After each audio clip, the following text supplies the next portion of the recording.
Nasi putih itu ya nasi putih bre, rasanya ya gitu aja. Tapi kalau dicampur sama kecap, dikasih bawang, dikasih sambal, terus digoreng bareng-bareng, jadi nasi goreng yang rasanya enak banget. Nah, video game kalau nggak pakai musik, ya itu ibarat nasi putih doang bre.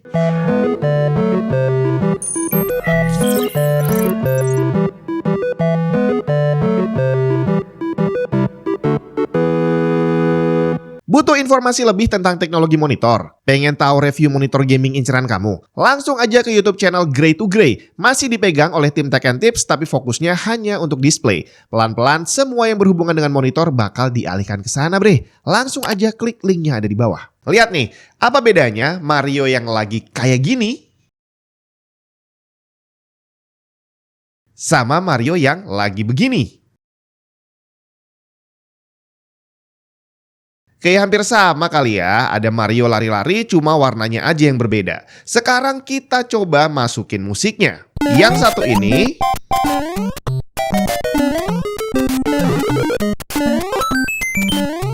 bedain sama yang ini.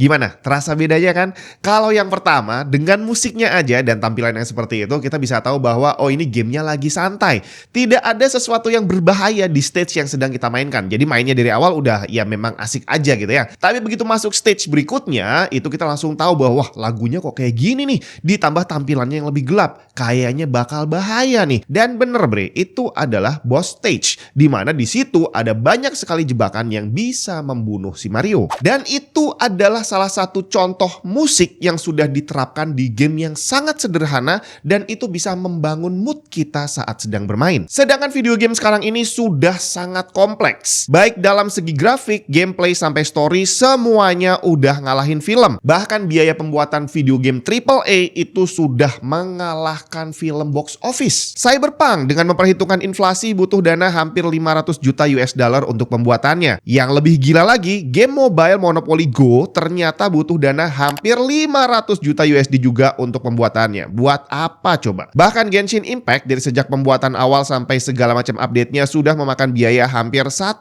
miliar US dollar. Yang lebih gila lagi, rumornya GTA 6 memakan biaya lebih dari 2 miliar US dollar. Sebagai pembanding, film Avengers Endgame itu ultimate-nya MCU cuma butuh dana 400 juta US dollar. Dan kalau rumor tentang GTA 6 tadi itu bener, berarti biaya pembuatan GTA 6 hampir setara dengan biaya pembuatan 10 film MCU dengan budget terbesar dijadiin satu. Jadi hampir sama seperti film, soundtrack dan theme song udah jadi bagian yang sangat penting dari sebuah video game. Ada banyak sekali teori yang digunakan dalam memasukkan musik ke dalam sebuah game. Ada yang namanya mood congruence, di mana semua perasaan bisa dilipat gandakan kalau musiknya sesuai dengan scene yang sedang disajikan. Hampir mirip dengan teori emotional contagion, cognitive load theory, immersion and flow, dan banyak lagi teori lain yang garis besarnya sih sama aja isinya ya. Ada satu contoh adegan dramatis dari sebuah game yang sebenarnya dulu udah pernah ada, kemudian di remake lagi, dan karena grafisnya jadi lebih bagus, kita jadi lebih merasakan emosinya ya. Penggemar Final Fantasy pasti udah tahu momen di saat Aerith meninggal bre. Momen ini jadi sangat ikonik karena seingat saya dia adalah satu-satunya karakter utama cewek di Final Fantasy yang meninggal. Di game yang lain ceweknya selamat semua bre. Di zaman Final Fantasy 7 original zaman dulu yang grafisnya masih 3D sederhana, adegan ini udah cukup bikin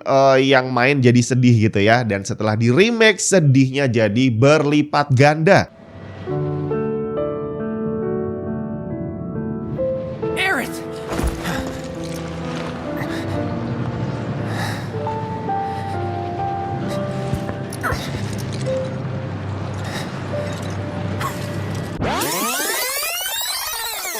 Tapi sekarang coba bayangin adegan yang sama tapi lagunya dibikin begini.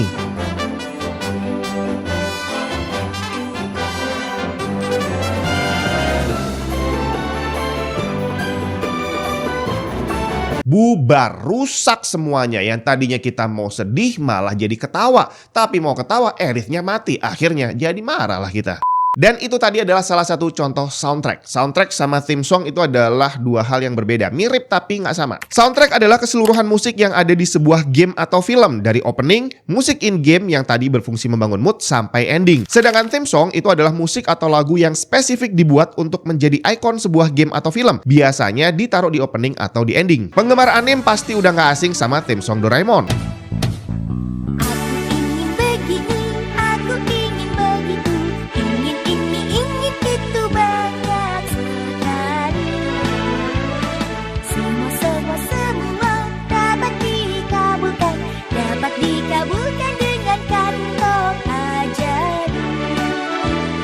Atau theme song Dragon Ball GT.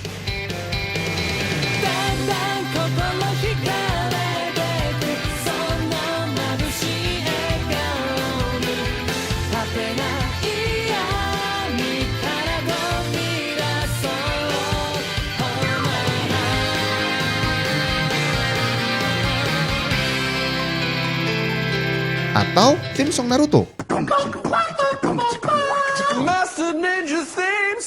Mau beli mechanical keyboard tapi rasanya kok udah jadul ya. Makanya beli magnetic keyboard aja bre. Asus ROG Falcon Ace HFX. Keyboard 65% yang menggunakan analog magnetic switch ROG HFX. Menawarkan respon instan dengan customizable actuation 0,1 sampai 4 mm.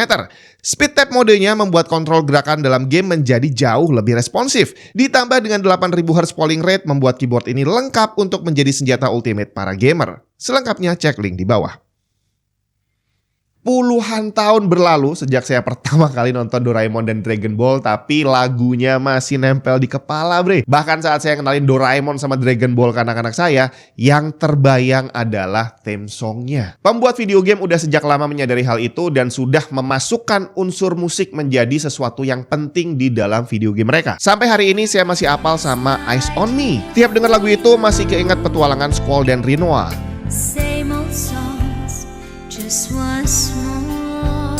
Atau Melodies of Life dari Final Fantasy IX. Atau Sutekidane dari Final Fantasy X. Formula musik ini benar-benar diambil dari film. Bukan hanya dari segi musik latar gitu ya yang cuma instrumen doang, tapi sampai lagu yang ada liriknya itu memang dibuat spesifik untuk gamenya. Dibuat ini ada yang berarti memang gamenya membuat lagu sendiri, tapi ada juga yang bayar penyanyi betulan atau beli lagu betulan yang memang lagi populer di zamannya untuk dijadikan theme song. Kalau zaman sekarang itu ada game yang dibuat film animasinya dan lagi rame sampai hari ini. Arcane dari League of Legends. Di film animasi Arcane, mereka menggandeng Imagine Dragons dengan lagunya Enemy untuk jadi opening timnya Arcane. Sedangkan untuk game League of Legends, mereka pakai lagu Warriors. Walaupun gamenya bukan story based seperti Final Fantasy, tapi begitu kita dengar lagu Warriors tadi, rasanya tuh kayak kita disuguhi sesuatu yang sangat megah. Bahwa gamenya ini kayaknya bakal seru banget deh. Jadi kayaknya gue perlu nyobain nih main League of Legends. Dota 2 sebagai pesaingnya League of Legends gak punya theme song khusus seperti itu. Dan saya gak tahu apakah ini ada hubungannya atau enggak, tapi yang jelas Dota 2 kalah jauh dibandingin League of Legends. Penggunaan lagu dari penyanyi populer seperti ini sudah ada dari sejak lama. Seperti My Favorite Game dari The Cardigans yang dijadiin theme song Gran Turismo 2 di akhir tahun 1999. Nggak cuma itu, I Think I'm Paranoid dari Garbage juga masuk jadi soundtracknya Gran Turismo 2. It's Only Us dari Robbie Williams untuk FIFA 2000, Get Low dari Lil Jon untuk Need for Speed Underground, Riders on the Storm-nya Snoop Dogg di Need for Speed Underground 2. Waktu itu saya inget banget dengan munculnya soundtrack yang diambil dari lagu-lagu yang sedang populer itu semacam membuat video game masuk menjadi kasta yang berbeda. Sebelum zaman adanya theme song yang pakai lagu betulan, itu berarti zaman main gamenya Mario, Sonic gitu ya. Zaman itu fix, semua video game dianggap sebagai mainan anak-anak. Kalau kamu adalah orang yang sudah dewasa di zaman itu, udah jelas ngeliatin Mario kayaknya kurang asik gitu ya. Tapi begitu masuk zaman tahun 2000-an, dimana game udah mulai 3 dimensi, terus soundtrack udah mulai masuk, tadi tuh Gran Turismo itu sudah menampilkan grafik 3 dimensi yang yang hebat luar biasa. Jadi akhirnya saat kamu sebelumnya main game balapan itu gambarnya gak karuan, ngelihat Gran Turismo itu bener-bener kayak real gitu ya. Zaman itu saudara-saudara saya yang udah dewasa, udah gede-gede gitu ya, itu banyak yang ngolokin saya karena masih mainin mainan anak-anak, karena masih suka main video game gitu ya. Tapi begitu muncul Gran Turismo, gambarnya bagus dan lagunya bagus, mereka yang awalnya suka ngolok-ngolok, begitu ngelihat kok bagus, akhirnya malah jadi mulai pinjem bre. Dan salah satu memori yang saya nggak bisa lupa adalah waktu zaman saya masih sekolah tuh ya, kakek saya almarhum itu, beliau saat itu masih hobinya adalah menceritakan tentang kisah perjuangannya saat melawan penjajah Belanda. Jadi kakek saya bener-bener berperang melawan Belanda, dan kisah itu sering banget diceritain ke cucu-cucunya. Nah sekali waktu saya lagi main Call of Duty bre, waktu itu kakek saya ngelihat dan ternyata beliau suka dong dan ikutan nongkrong nontonin saya main Call of Duty. Dan disitulah buat saya era video game sebagai mainan anak-anak sudah mulai hilang. Dan akhirnya sampai hari ini musik udah menjadi bagian yang tidak terpisahkan dari video game. Bahkan tidak jarang musik di dalam video game itu dibuat dengan sangat serius sampai akhirnya orang-orang yang bukan gamer ikutan bisa menikmati musiknya. Nobuo Uematsu sudah menggelar banyak sekali konser soundtrack Final Fantasy selama bertahun-tahun. Bukan cuma Final Fantasy, soundtrack dari game lain pun banyak yang sudah dibuat konser sampai dibuatin tour keliling dunia. Kingdom Hearts,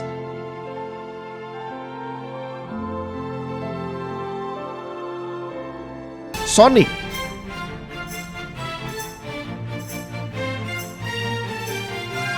Legend of Zelda,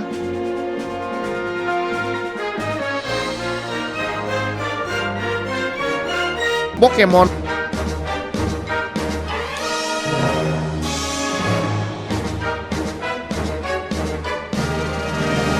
sampai Assassin's Creed Symphony World Tour juga ada loh. Nah, buat kamu yang hobi banget main video game, kira-kira lagu dari game apa yang masih nempel terus di kepala kamu dan kenapa kok kamu masih inget terus?